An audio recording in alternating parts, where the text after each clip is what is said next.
स्वागत है आप सभी का नई कहानी में। मेरा पति इस दुनिया का सबसे अच्छा पति था। मुझे नहीं पता था कि मेरी किस्मत में इतना अच्छा होगा, लेकिन अगर मेरा पति इतना अच्छा था तो फिर मेरे साथ कुछ दिनों से ऐसी हरकत क्यों हो रही थी जिसके बारे में मैं कभी सोच भी नहीं सकती थी। मुझे ऐसा क्यों लग रहा था कि मेरे साथ सब कुछ गलत हो रहा था जो नहीं होना चाहिए था।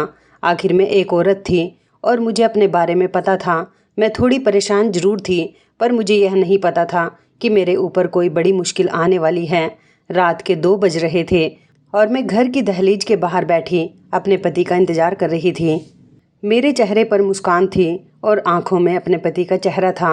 मेरा पति कोई बहुत ज़्यादा खूबसूरत नहीं था, लेकिन मेरा बहुत ख्याल रखता था। मैं उसके साथ बहुत खुश थी, उसकी हर बात मान लेती थी। लेकिन जब से मैं उसकी हर बात मानने लगी, तब से मेरे साथ कुछ अजीब समस्याएं होने लगी, जो कि अब काफ़ी अजीब हो गई थी। फिर भी मैं अपने दिल में कोई बुरी बात आने नहीं देना चाहती थी। लेकिन एक दिन यूं ही सोचा कि जो बात मैं रोज़ मानती हूँ, क्यों ना आज उसकी बात ना मान कर देखूँ कि क्या होता है। मैंने उस रात ऐसा ही किया, क्योंकि जैसे ही मैंने अपने पति की बात मानने से इनकार किया, मेरे सामने एक ऐसा दृश्य आया जिसे देखने की मेरे अंदर हिम्मत नहीं थी। लेकिन वह सब कुछ मेरे साथ ही हो रहा था। मेरा नाम लता है। मैं बहुत ज़्यादा खूबसूरत थी। मेरा रंग इतना साफ नहीं था, लेकिन मेरे नैन नक्श, मेरा शरीर, मेरा वजूद बहुत खूबसूरत था। सब कहते थे कि इसमें एक कशिश है, इसे देखते ही दिल इसकी तरफ लग जाता है। मेरे माँ बाप इस दुनिया में नहीं थे। मुझे मेरे सौतेले माँ बाप ने पाला था, जिन्होंने मुझे सड़क से उठाया था, लेकिन उन्होंने मुझे अपनी औलाद की तरह ही पाला था। वह मुझसे बहुत मोहब्बत करते थे, पर वह लोग भी गरीब थे, क्योंकि कूड़ा उठाने का काम करते थे और मैं उन्हीं के कूड़े से मिली थी। वैसे देखा जाए तो मेरे साथ कितना बुरा हुआ था कि मेरे अपने माँ बाप नहीं थे। यह सब कुछ किस्मत का खेल था, लेकिन अब यही मेरे माँ बाप थे जिन्होंने मुझे कूड़े से उठाकर अपनी बेटी बना लिया था। अब वे मेरे कन्यादान के बारे में सोच रहे थे। क्या यह कोई छोटी बात थी? जब उन्होंने मेरी शादी करने के बारे में सोचा तो मुझे पता था कि मेरे लिए रिश्ता भी किसी ऐसे ही शख्स का आएगा। मेरे लिए जिस आयुष नाम के लड़के का रिश्ता आया, वो किसी होटल में काम करता था और वहाँ पर वेटर का काम करता था। लेकिन यह काम कूड़ा उठाने से अच्छा काम था। उसके पास एक कमरे वाला घर था। मेरे माँ बाप ने इस रिश्ते को बहुत ही अच्छा समझा। जब मुझसे पूछा गया तो मुझे कोई समस्या नहीं थी, क्योंकि लड़का देखने में अच्छा था और मेरी उम्र का ही था।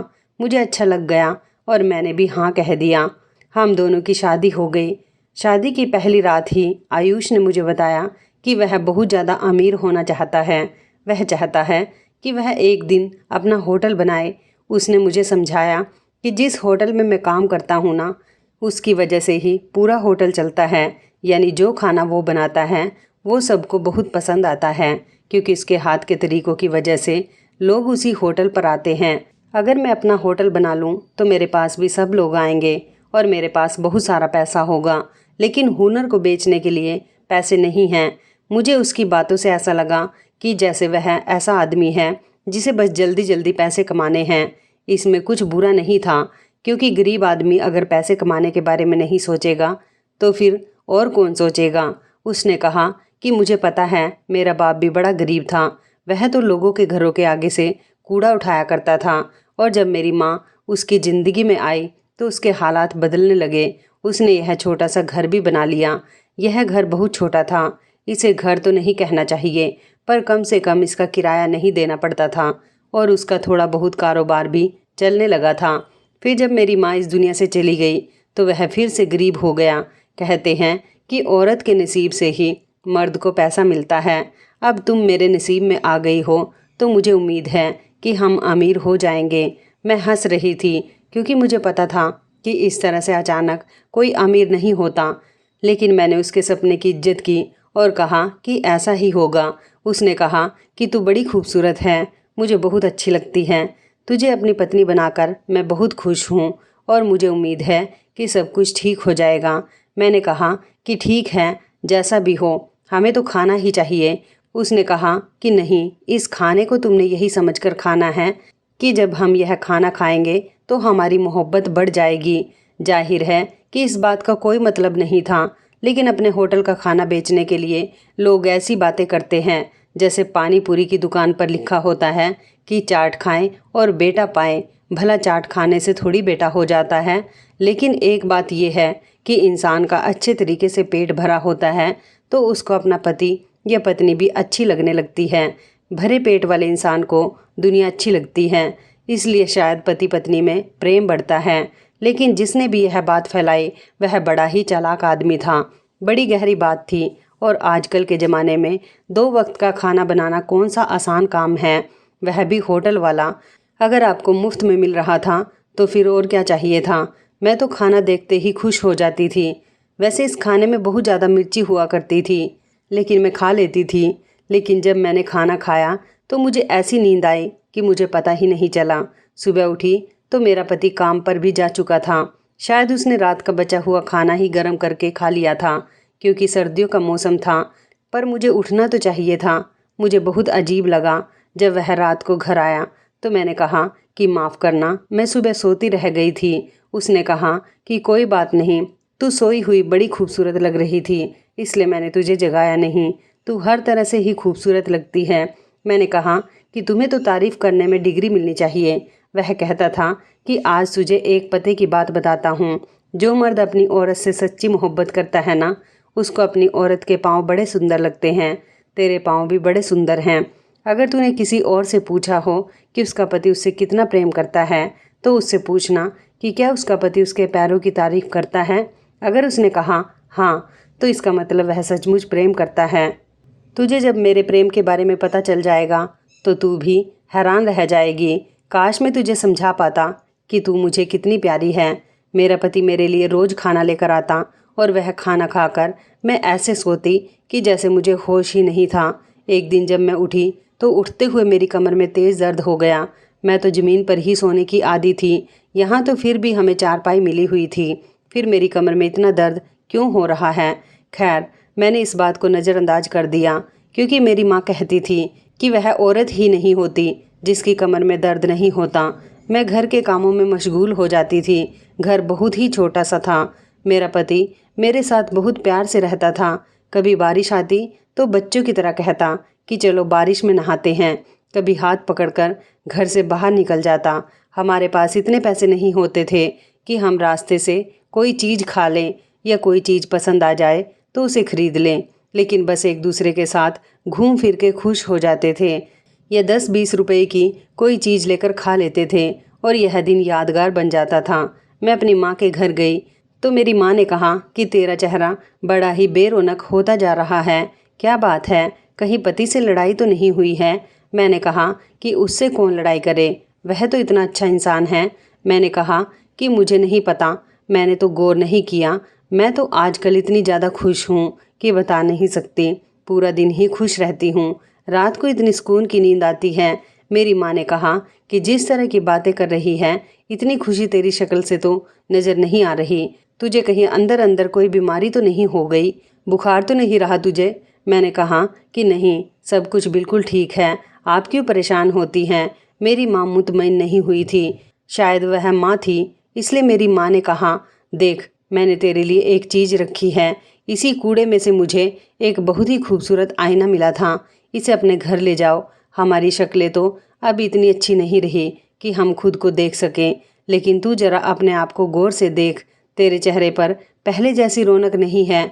मैं वह आईना घर ले आई और जब मैंने उसमें खुद को देखा तो मैं थोड़ी हैरान हुई। मेरी आंखों के नीचे काले घेरे पड़ चुके थे और सचमुच मेरे चेहरे पर पहले जैसी चमक नहीं थी। लेकिन मेरी ज़िंदगी में तो सब कुछ ठीक था। मैं अच्छा खाती थी, अच्छा पीती थी और मेरी नींद भी पूरी होती थी। और सबसे बड़ी बात, आयुष रोज़ मेरी तारीफ़ करता था कि मैं पहले से ज़्यादा खूबसूरत होती जा रही हूँ। अगर ऐसा था तो उसने मुझे यह क्यों नहीं बताया। जब मैंने यह बात उससे कही तो उसने कहा, हर माँ बाप यही समझते हैं कि उनके बच्चे खुश नहीं हैं या फिर उन्हें कोई समस्या है। बहुत प्यार करते हैं ना। मुझसे पूछ तू पहले से भी ज़्यादा खूबसूरत हो गई है। मैंने कहा, मेरी कमर में भी बहुत ज़्यादा दर्द रहता है और टांगों में भी। हो सकता है मेरे साथ कोई समस्या हो, किसी सरकारी अस्पताल जाते हैं। उसने इस बात को गोल कर दिया। उसने कहा, नहीं, ऐसे ही अस्पताल जाने की क्या ज़रूरत है। कोई वहम डाल देंगे, कहेंगे फलानी बीमारी है, जबकि होगा कुछ भी नहीं। बात तो उसकी ठीक थी। जब डॉक्टर के पास जाते हैं तो वह कोई ना कोई बीमारी ज़रूर बता देता है। कोई भी डॉक्टर यह नहीं कहता कि आप तो बिल्कुल ठीक हैं, आपको किसी दवाई की ज़रूरत नहीं है। वह यही कहता है कि जी दवाई लिख कर देता हूँ, आप खा लेना। उसने कहा, तुम मेरी आंखों से खुद को देखो तो तुम बहुत ज़्यादा खूबसूरत लगती हो, और मेरी तारीफ़ करना शुरू हो गया। असल मुद्दे से हट गया। एक दिन मैं उसके कपड़े धो रही थी तो उसके कपड़ों में से मुझे 10,000 रुपये मिले। मैं हैरान रह गई। उसकी कुल पगार 15,000 रुपये थी और अभी तो पगार मिलने का वक्त भी नहीं था। मैंने वो पैसे वापस कर दिए। उसने कहा, हाँ मेरे किसी दोस्त के हैं, उसने मेरे पास रखवाए थे। अच्छा हुआ कि तुमने कपड़े नहीं धोए, नहीं तो हमें पैसे अपने पास से उसे वापस करने पड़ते। मैंने कहा ठीक है, लेकिन कुछ दिनों के बाद मुझे फिर से उसके कपड़ों से पैसे मिले और इस बार मैं हैरान हुई कि उसके पास ही क्यों बार बार उसका दोस्त पैसे रखता है। और जहाँ तक मैं जानती थी उसके सारे दोस्त भी उसी की तरह गरीब थे, तो फिर उसके पास इतने पैसे कहाँ से आते थे। मैंने कहा, जब तक मुझसे मांगेगा नहीं मैं उसे ये पैसे नहीं दूंगी। मैंने तो पैसे एक तरफ रख दिए। आखिर मैं उसकी पत्नी थी, इतने सवाल जवाब करने का तो मुझे हक था। मैं उन पत्नियों में से नहीं जो यह कहती हैं कि पति बस पैसे लेकर आए और जहाँ से मर्जी लेकर आए, बस हमारा खाना पीना पूरा करे। मैं तो अपने पति से सवाल ज़रूर करती कि जो पैसे वह घर में लेकर आ रहा है, कहाँ से लेकर आ रहा है, हराम की कमाई है या हलाल की। अगर हमें हराम खाना होता तो हमारे लिए क्या मुश्किल था, लेकिन मेरे पिता इतनी ज़्यादा मेहनत करते थे, धूप हो या सर्दी कूड़ा उठाया करते थे। इसका मतलब यही था ना कि हमने कभी हराम का नहीं खाया था। इसलिए मेरे अंदर यह सवाल करने की ताकत थी, क्योंकि जो लोग हराम का खाते हैं उनके दिल से यह सवाल करने की चाहत भी ख़त्म हो जाती है, उनकी आंखों पर पर्दा पड़ जाता है। मैंने देखा कि आयुष कुछ बेचैनी में फिर रहा था, इधर उधर कुछ तलाश कर रहा था। कहने लगा, तुम्हें मेरे कपड़ों से कोई चीज़ तो नहीं मिली? मैंने कहा, नहीं, मुझे तो कुछ नहीं मिला। उसने कहा, अच्छा, वह कुछ तलाश कर रहा था। मैंने कहा, कुछ खो गया है तो मैं मदद कर दूं। क्या चीज़ गुम हुई है, बताओ मुझे, मैं भी तलाश करती हूँ। उसने कहा, ऐसा कुछ नहीं है, लगता है मैं होटल में कोई चीज़ भूल आया हूँ और उसको घर में तलाश कर रहा हूँ। 2 दिन गुजर गए, उसने दोबारा मुझसे पैसों के बारे में पूछा ही नहीं। अगर ये किसी के पैसे होते तो वह मुझे तुरंत बता देता कि क्या परेशानी है, और कोई अपने पैसे किसी के पास रख के भूल थोड़ी जाता है। इसका मतलब ये था कि वह उसके अपने पैसे थे, लेकिन उसके पास इतने पैसे कहाँ से आए थे। अब तो इस बात को 2 हफ्ते गुजर गए थे। मेरी तबीयत बहुत ज़्यादा ख़राब रहने लगी थी। अभी मेरी उम्र ही क्या थी, लेकिन मुझे ऐसा लगता था कि जैसे मैं कोई बूढ़ी औरत हो गई हूँ। न मुझ में दम था, न मेरे हाथों में। मुझे पूरा दिन सुस्ती रहती थी, नींद आती रहती थी। और एक बात बहुत अजीब थी कि जितनी मोहब्बत आयुष को मुझसे थी, उतना ही वह मुझसे दूर दूर रहता था। हमारा कोई ऐसा पागलपन वाला रिश्ता नहीं था कि एक दूसरे के प्रेम में पागल हैं, लेकिन तारीफ़ तो वैसे ही करता था जैसे मेरा दीवाना है। पर उसके रवैये में यह दीवानगी नज़र नहीं आती थी। बस सीधा साधा सा रिश्ता था हमारा, लेकिन जब तारीफ़ करने बैठता तो ऐसा लगता था कि उसे मेरे अलावा कोई नज़र ही नहीं आता। मुझे उसकी यह हरकत बहुत परेशान करती थी। कभी कभी ऐसा लगता था कि जैसे बहुत ज़्यादा प्रेम करता है, और कभी कभी ऐसा लगता है कि बस बर्दाश्त कर रहा है। ये कैसा रिश्ता था हमारा। मैंने एक दिन आयुष से कहा कि मेरी तबीयत बड़ी ख़राब रहती है, कहीं मैं माँ तो नहीं बनने वाली। इस बात पर वह चौंक गया और उसने कहा, नहीं, तुम माँ नहीं बन सकती। मैंने कहा, क्या मतलब? उसने इस तरह का रिएक्शन दिया कि जैसे उसे यकीन था कि मैं कभी माँ नहीं बन सकती, और थोड़ा घबरा भी गया। मैंने कहा, तुम्हें क्या हो गया है? हमारी शादी को 4 महीने हो गए हैं, क्यों माँ नहीं बन सकती मैं? शादी के बाद यही सब कुछ तो होता है, और मैं तो माँ बनना चाहती हूँ। हमारा कौन सा खर्चा है? खाना तो तुम बाहर से लेकर आते हो, जैसे तैसे करके पाल ही लेंगे बच्चे को। मेरी कमर और टांगों में बड़ा दर्द रहता है, मेरी शक्ल भी बेरौनक सी हो रही है। मेरी माँ कहती थी कि जब औरत माँ बनने वाली होती है तो उसकी शक्ल बेरौनक हो जाती है। आंखों के गिर्द हल्के घेरे भी पड़ रहे हैं। मुझे पूरा यकीन है कि मैं माँ बनने वाली हूँ। जब मैंने यह बात की तो वह बड़ा परेशान हो गया। उसने कहा, ठीक है, डॉक्टर के पास चलेंगे। पहले तो वह कहता था कि डॉक्टर के पास जाना ही नहीं है, लेकिन अब फ़ौरन मान गया। यह बात भी बड़ी अजीब थी, लेकिन मैंने कहा कि चलो मान तो गया। पता नहीं क्या बात थी, क्या उसको बच्चे पसंद नहीं थे? हाँ, हम लोग गरीब थे, लेकिन जहाँ हमारा गुजारा हो रहा था वहाँ बच्चे का भी गुजारा हो जाता। बच्चे तो वे लोग भी पैदा करते हैं जो सड़क पर रात गुजारते हैं, और हमारे पास तो फिर भी सिर छुपाने की जगह थी। हम लोग अगले दिन ही डॉक्टर के पास चले गए। डॉक्टर ने कहा कि आप टेस्ट कराएं। टेस्ट की रिपोर्ट आने में आधा घंटा था। यह सरकारी अस्पताल था। वो बार बार उठकर जाता और पूछता कि रिपोर्ट कब आएगी। यहाँ तक कि उसे लैब वाले ने डांट दिया और कहा, भाई तुम्हारी परेशानी क्या है? जब तुम्हें कहा है कि आधे घंटे में रिपोर्ट आ जाएगी तो तुम्हें किस बात की बेचैनी है? मैंने उससे कहा, क्या हो गया, इतने परेशान क्यों हो रहे हो? तुम तो कहते थे तुम्हें बच्चे पसंद नहीं हैं। उसने कहा, मेरे साथ अभी बातें नहीं करो, घर जाके बात करेंगे। जब रिपोर्ट आ गई तो रिपोर्ट मेरे हाथ में थी। हम दोनों ही इतने पढ़े लिखे नहीं थे कि हमें पहले से पता चल जाता कि रिपोर्ट में क्या लिखा हुआ है। मैं अंदर चली गई और बाहर आई तो उसने मुझे कहना शुरू कर दिया कि कितनी देर लगा दी तुमने, जबकि मैं सिर्फ 5 मिनट के लिए ही गई थी, क्योंकि डॉक्टर ने मुझे सिर्फ यही बताना था कि मैं माँ बनने वाली हूँ या नहीं। उसने कहा, क्या कहा है डॉक्टर ने? तुम माँ तो नहीं बनने वाली हो। वह तो इस तरह से कह रहा था कि अगर मैं माँ बनने वाली हूँ तो कोई बहुत बड़ी कयामत आ जाएगी। बोलो भी, बताती क्यों नहीं हो? जुबान पर छाले पड़ गए हैं। मैंने कहा, किस तरह से बात कर रहे हो? आज तुम्हारी मीठी जुबान को क्या हो गया? उसने कहा, मुझे सीधा सीधा बताओ, नहीं तो मैं यहीं पर छोड़ के घर चला जाऊंगा। मैं तो हैरान ही रह गई। मैंने कहा, घर जाकर बताऊंगी। वह सारे रास्ते मुझे बातें सुनाता रहा, क्योंकि हम पैदल ही जा रहे थे। मैं खुद पर हैरान हो रही थी कि इसे क्या हो गया। अचानक से ही तू तड़ाक पर आ गया। कहने लगा कि दिमाग की दही ना कर, बेवकूफ़ औरत, सही सही बता दे क्या बात है, क्यों इतना भाव खा रही है? जब घर पहुँचे तो मैं बाथरूम में चली गई और जानबूझकर मैंने देर लगाना शुरू कर दिया। मैं खुद ही बाहर नहीं आ रही थी। मुझे तो यह समझ नहीं आ रहा था कि ये इतना परेशान क्यों हो रहा है। मैंने कहा कि इसे थोड़ा और बेचैन होने देती हूँ। यहाँ तक कि उसने दरवाज़ा ही पीटना शुरू कर दिया और अब उसने मुझे गुस्से से कहा, तुमने क्या ड्रामा बना रखा है? जब तुम्हें इस बात का पता है तो मुझे बता क्यों नहीं देती? मैंने कहा, नहीं, मैं माँ बनने वाली नहीं हूँ।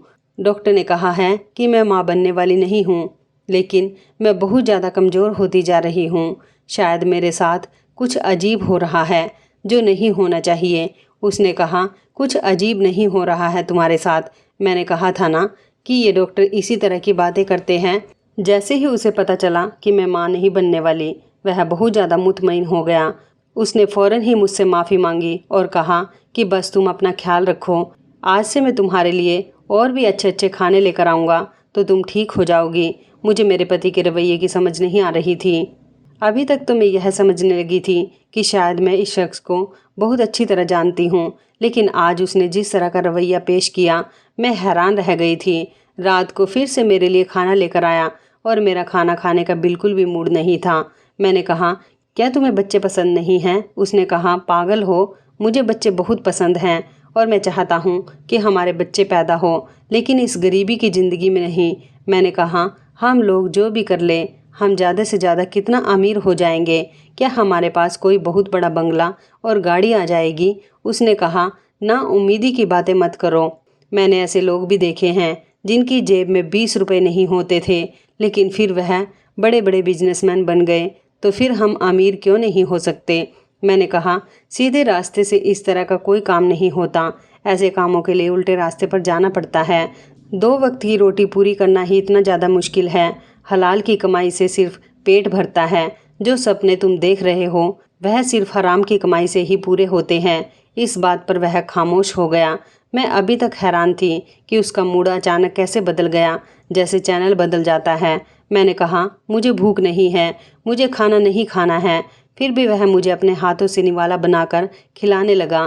थोड़ी देर पहले वो ऐसी बातें कर रहा था जैसे मेरी जान ले लेगा।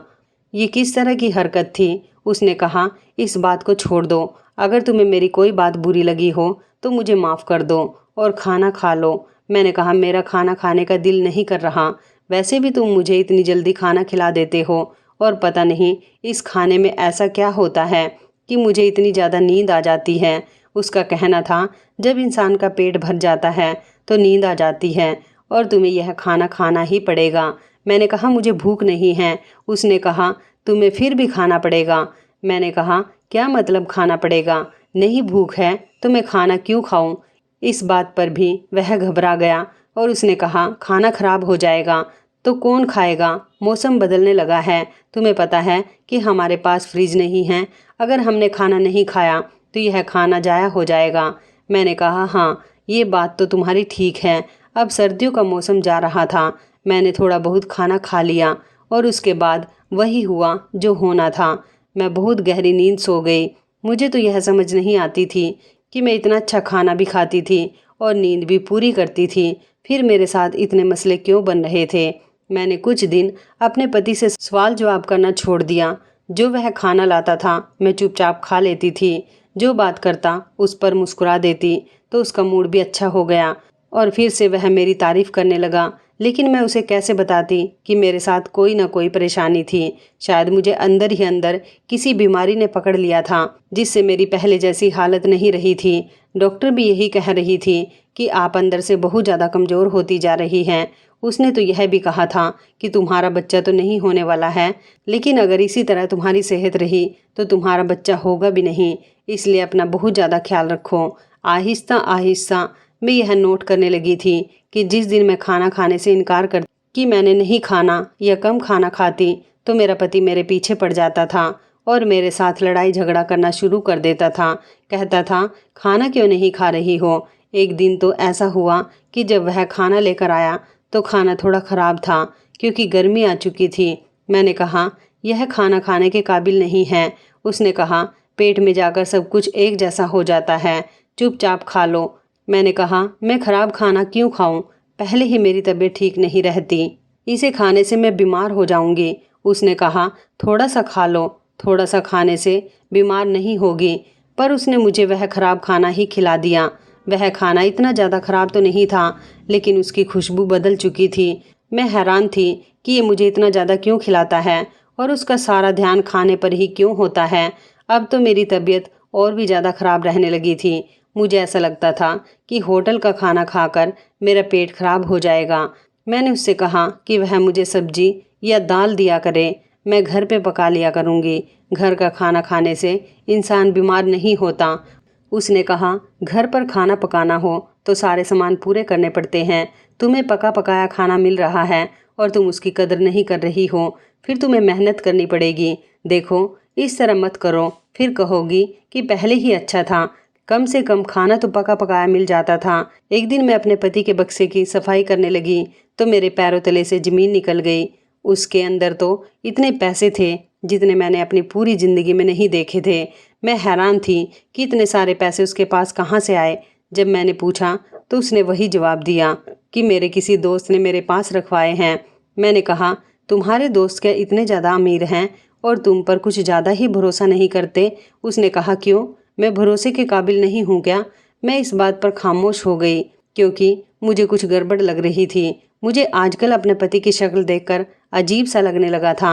ऐसा लगता जैसे कोई बहुत बुरा इंसान है और उसके चेहरे पर नहुसत है, मतलब कि एक अजीब सा एहसास है जैसे उसने कोई पाप किया हो और भगवान भी उसे माफ़ नहीं करेगा।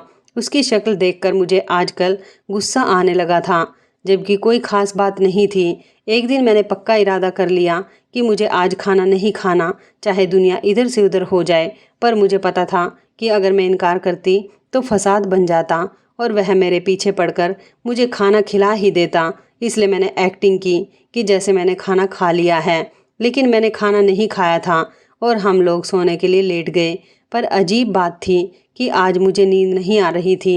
मुझे तो रोज़ नींद आती थी, वह भी ऐसी कि मुझे पता ही नहीं चलता कि मैं कब सोई और कब जागी। लेकिन आज मुझे बिल्कुल नींद नहीं आ रही थी। इसका मतलब कि कोई ना कोई गड़बड़ ज़रूर थी, क्योंकि आज ही मैंने खाना नहीं खाया और नींद मेरी आंखों से बिल्कुल गायब थी। लेकिन मैं सोने की एक्टिंग कर रही थी। थोड़ी देर के बाद मेरा पति उठा और बाहर चला गया। मुझे लगा कि बाथरूम में गया है, लेकिन यह देखकर मैं हैरान रह गई कि वह घर से ही बाहर निकल गया था। उस वक्त घर से बाहर उसका क्या काम था। आधा घंटा गुजरा, वह वापस ही नहीं आया। मैं उठकर बाहर जाने लगी। जब मुझे हलचल की आवाज़ आए तो मैं फिर से सोने का नाटक करने लगी। मेरा पति वापस आ रहा था, लेकिन यह महसूस करके मैं हैरान रह गई कि वह अकेला नहीं था, उसके साथ कोई और आदमी भी था। उसने कहा, ये लो सेठ, मैंने वादा किया था। लिस्ट बड़ी लंबी थी, लेकिन आपका नंबर जल्दी आ गया, इसलिए एक्स्ट्रा पैसे लूँगा। उसने कहा, जितने मर्जी पैसे ले लेना। ये लोग अजीबोगरीब किस्म की बातें कर रहे थे। यह शख्स कौन था? मेरे कमरे में क्या कर रहा था? मेरा पति उससे क्या बात कर रहा था? ये समझने में मुझे तब आसानी हुई जब मेरा पति कमरे से बाहर चला गया और किसी ने दरवाज़ा बंद कर दिया। कोई मेरे बिस्तर के ऊपर आकर बैठ गया। मैंने आँख खोली तो मेरा पति नहीं था। मैंने चीखना चिल्लाना शुरू कर दिया और करीब पड़ी हुई प्लेट उठाकर उस शख्स के सिर पर दे मारी, क्योंकि वह मेरे करीब आने की कोशिश कर रहा था। उसको चोट लग गई और वह अपनी इज्जत बचाकर वहाँ से भाग गया। मुझे सारी कहानी समझ आ गई थी। मेरा पति कमरे में आया तो मैंने उससे कहा, अच्छा, ये सब कुछ करते हो तुम मेरे साथ? मुझे इस्तेमाल करके तुम अमीर होना चाहते थे। मैंने तुम्हें क्या समझा और तुम क्या निकले? मैं तुम्हें माफ़ नहीं करूँगी। मेरी हालत बहुत बुरी हो चुकी थी। मुझे समझ आ गया था कि क्या कुछ हो रहा था। तभी मेरी तबीयत खराब हो रही थी और तभी मेरा पति इस बात को लेकर परेशान था कि मैं माँ तो बनने वाली नहीं थी, क्योंकि अगर मैं माँ बनने वाली होती तो वह बच्चा मेरे पति का तो नहीं होता। मैं वहाँ से आधी रात को ही भाग उठी और अपने घर चली गई। अपने माँ बाप को यह सब कुछ बता दिया। हम लोग वैसे तो गरीब थे, लेकिन अपनी इज्जत को नहीं बेच सकते थे। मैं सुबह सुबह ही पुलिस के पास चली गई और पुलिस को भी सब कुछ बता दिया। मेरा पति ज़्यादा से ज़्यादा क्या कर सकता था? मजबूर होकर उसने मुझे छोड़ देने का फैसला कर लिया और पुलिस को भी कुछ देकर बच गया, लेकिन मेरी ज़िंदगी से निकल गया। मेरे साथ जो भी हुआ वह बहुत बुरा हुआ। मैंने उस शख्स को अपना सब कुछ समझा और वह मुझे ही इस्तेमाल कर रहा था। वह खाने में नींद की दवा मिलाया करता था और उसके बाद मेरे लिए ग्राहक लेकर आता था। मैं सोच भी नहीं सकती थी कि वह मेरे साथ ऐसा करेगा। अभी भी उसके बारे में सोचती हूँ तो खून खौलने लगता है। मेरे माँ बाप भी बहुत परेशान हो जाते हैं और हम गरीब लोग हैं। इतना ही कर सकते थे, इससे ज़्यादा कुछ नहीं कर सकते थे। अब तो किसी पर भरोसा करने का दिल ही नहीं करता। अब मैं अपने माँ बाप के साथ ही रहती हूँ। जो भी रूखी सूखी मिलती है खा लेती हूँ, लेकिन इज्जत की ज़िंदगी गुजार रही हूँ। काश कि मेरे माँ बाप ने इतने घटिया इंसान के साथ मेरी शादी ना करवाई होती, लेकिन उन्हें क्या पता था कि यह ऐसा निकलेगा। इंसान के साथ जब तक आप रहते नहीं, आपको पता नहीं चलता कि वह कैसा है। बस जो मेरे साथ हुआ वह किसी के साथ भी ना हो। मेरी तो यही दुआ है। एक बात आप भी याद रखें कि जो भी चीज़ ज़रूरत से ज़्यादा बढ़ जाए वह नुकसान देती है। मेरे पति का मेरी ज़रूरत से ज़्यादा तारीफ़ करना ही धोखा था और मैं समझती थी कि मुझसे बहुत प्रेम करता है, और ऐसे धोखे में फंसकर अपना सब कुछ गंवा बैठी। तो इस कहानी के बारे में आपकी क्या राय है? कमेंट करके ज़रूर बताइएगा। दोस्तों, आपको हमारी ये कहानी कैसी लगी? आप हमें कमेंट बॉक्स में ज़रूर बताएं। यदि आपके पास भी ऐसी कोई प्यारी सी कहानी है या फिर ऐसी कोई कहानी जिससे कुछ शिक्षा मिले, तो आप हमारे साथ उसको ज़रूर शेयर करें। दोस्तों, यदि आपको हमारी ये वीडियो अच्छी लगे तो आप हमारी इस वीडियो को लाइक शेयर ज़रूर करें, और ऐसी ही दिल को छू लेने वाली प्रेरणादायक कहानियाँ सुनने के लिए हमारे चैनल को भी सब्सक्राइब करें। यदि आप हमें फेसबुक पर देख रहे हैं तो आप हमारे फेसबुक पेज को लाइक और फॉलो ज़रूर करें। तो दोस्तों, फिर मिलते हैं ऐसी ही ज़बरदस्त कहानी या टिप्स के साथ नई वीडियो में। तब तक के लिए धन्यवाद। आप सभी अपना ख्याल रखना। आपका दिन शुभ व मंगलमय हो।